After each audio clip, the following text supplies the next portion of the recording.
Est-ce que vos plus gros marchés, c'est les plus gros marchés traditionnels de l'horlogerie? C'est vrai que l'Asie prend une place importante, mais par exemple la Chine, tout le monde parle d'une récession en Chine aujourd'hui.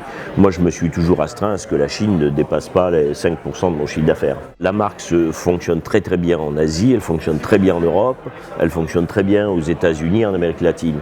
Donc du coup, comme je l'ai dit tout à l'heure, j'ai compensé la folie entre guillemets d'un développement entre guillemets aussi déraisonnable par une approche extrêmement prudente en matière de business plan. Ce qui fait que la marque a aujourd'hui des fondements très solides à tout point de vue, c'est-à-dire aussi bien sur le plan de la répartition géographique du chiffre d'affaires, avec des boutiques maintenant un peu partout, et puis en même temps une gamme de produits assez diversifiée.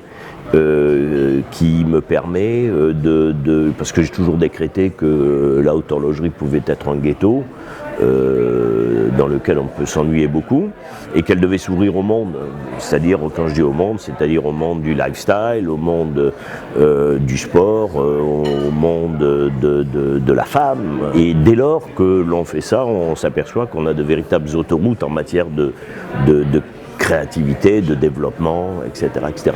Alors justement, il y a aussi une marque de fabrique qui est un peu la vôtre, c'est que vous avez assez tôt équipé des sportifs, mais qui jouent vraiment au golf ou au tennis, ou qui pilotent vraiment avec vos montres, alors que là où les autres sont obligés d'aller chercher au vestiaire à la fin du match. J'ai horreur de l'aspect superficiel des choses, c'est-à-dire que pour moi, si je développe un produit qui est à destination sportive, il doit être mis en condition de fonctionner dans des conditions extrêmes, donc dans des circonstances extrêmes.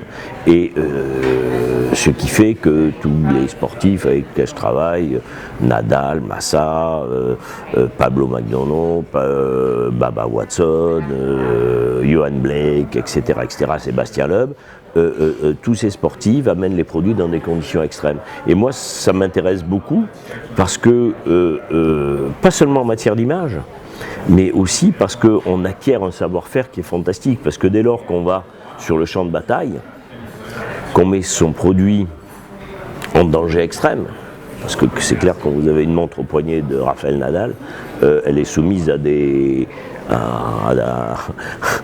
pressions pas possibles, et elle doit résister.